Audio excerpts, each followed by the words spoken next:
Hello friends, इस shorts का question कुछ इस तरीके से है। देखिए, बैटरी से करंट फ्लो कर रही है और यहाँ पे आने के बाद करंट दो पार्ट में डिस्ट्रीब्यूट हो जा रही है और इस जंक्शन पे आकर के कंबाइंड हो गई है।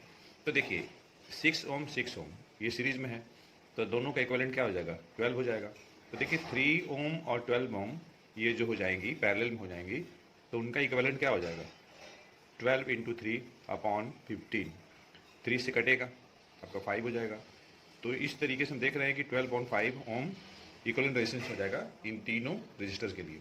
हमें तो करंट चाहिए, ईएमएफ कितना है, 4.8 है, अपॉन इक्विवेलेंट रेजिस्टेंस 12.5 जब आप सॉल्व करेंगे तो देखिए 4.8 इंटू 5/12, 12 से कटेगा 0.4, तो देखिए 0.4 इंटू 5 2.0 एम्पियर आ जाएगा।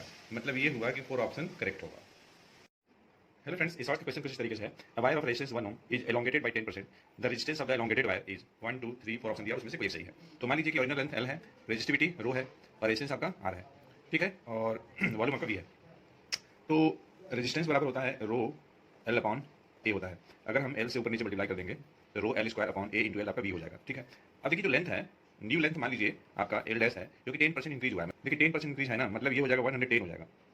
तो 110 डिवाइडेड बाई यह जो है आपका 1.1 आएगा, 1.1 एल। अच्छा 1.1 एल का स्क्वायर करेंगे तो 1.21 एल स्क्वायर हो जाएगा, ठीक है, डिवाइडेड बाई आपका we 1.21।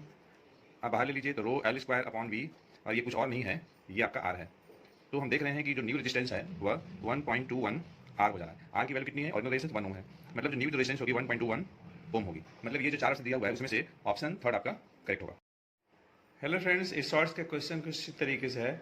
A wire of length L is drawn such that its diameter is reduced to half of its original diameter. If initial resistance of the wire is 10 ohm, then what will be the new resistance. तो देखिए new resistance अगर R dash अगर है तो इस case में R dash बराबर हो जाएगा n का पावर 4 R हो जाएगा। n की जगह पे क्या है, 2 होगा, तो 2 का पावर 4 इंटू आर, 2 का पावर 4 कितना होगा, 16 होगा। और देखिए ओरिजिनल रेजिस्टेंस कितना है, तो 10 ओम है। तो इस तरीके से हम लोग को कितना मिलेगा, तो 160 ओम मिल जाएगा। मतलब ये हुआ कि ये जो 4 ऑप्शन है उसमें से ऑप्शन 4 आपका करेक्ट होगा। The current flowing through the wire depends upon time as I equals to 3t square plus 2t plus 5t. The charge flowing through the cross section of the wire in time t is equal to 0 to t is equal to 2. तो देखिए हमें Q निकालना है, तो Q बराबर हो जाएगा I dt, और T का वेरिएशन, T का जो वेरिएशन होगा 0 to 2 सेकेंड। तो ठीक है, I की वैल्यू रख लेते हैं, तो 3t स्क्वायर दिया है प्लस 2t और ये प्लस 5 और ये dt, T का वेरिएशन 0 to 2।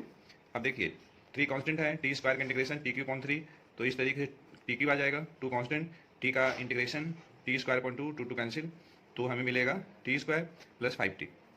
में लिमिट रखना है टी का 0 to 2 रखना है। तो जब टी का वैल्यू 2 रखेंगे हर जगह, तो ये देखिए 8 आ जाएगा, ये आपका 4 आ जाएगा और ये आपका 10 आ जाएगा, और 0 रखने पर 0 आ जाएगा। इस तरीके से हम देख रहे हैं कि 22 कूलम हो जाएगा क्यू की वैल्यू। तो जो 4 ऑप्शन दिया हुआ है उसमें से ऑप्शन 4 आपका करेक्ट होगा।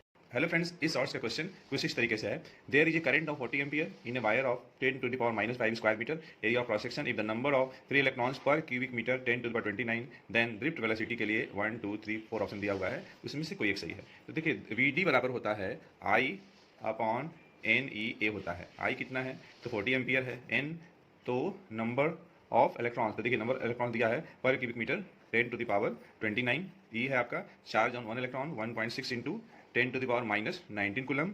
अब देखिए एरिया दिया हुआ है ना, ए मतलब क्या, area of cross section 10 to the power minus 5 दिया हुआ है। तो जब आप सॉल्व करेंगे तो सॉल्व करने के बाद आपका आ जाएगा 2.5 into 10 to the power minus 4 metre per second, ये आपका ड्रिफ्ट वेलोसिटी हो गया।